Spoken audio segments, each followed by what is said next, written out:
what was that like whole process for you like? Meaning finding a publisher and also the writing of the book. Like, how did you?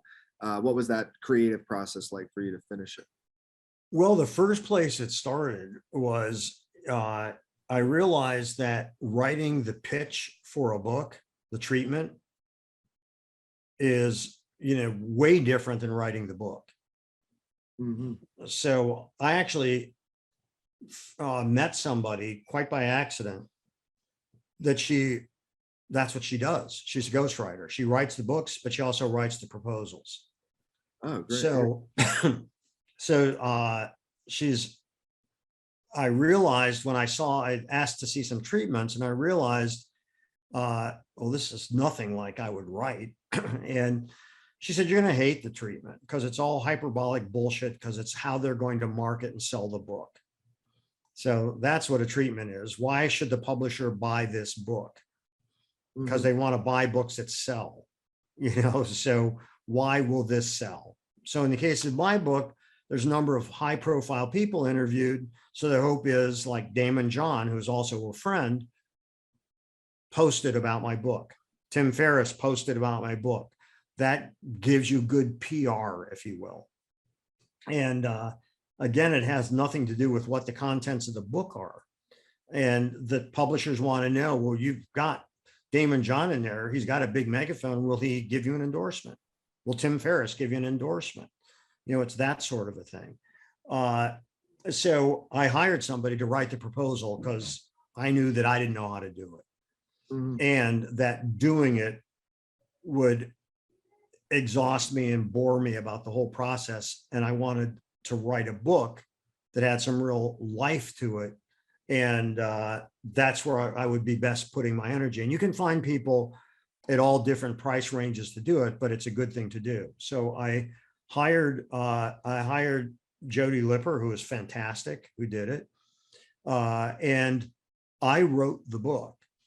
And I wanted to write the book, and I know how to write, but I also know that I need a good editor.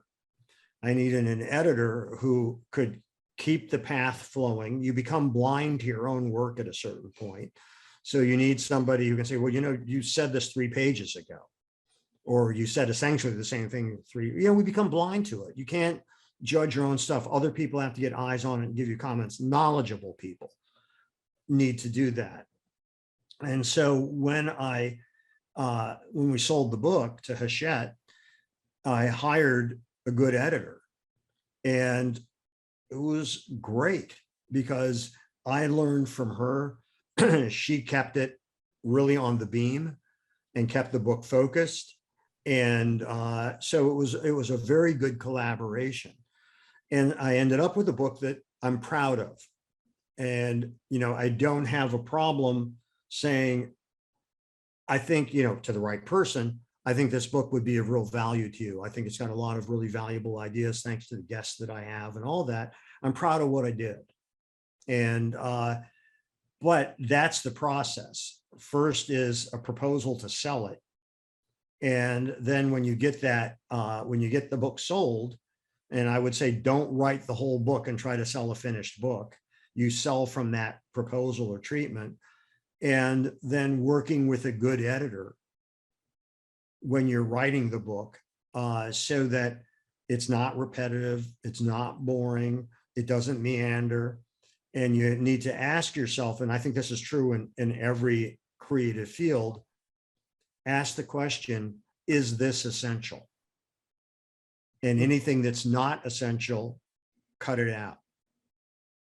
And my years as a film editor really taught me just how to be ruthless in terms of, because I write with velocity, and the stuff that I edit has got a speed to it. And so you want to sort of shed all the ballast, and you just want to keep the things going that propel things forward.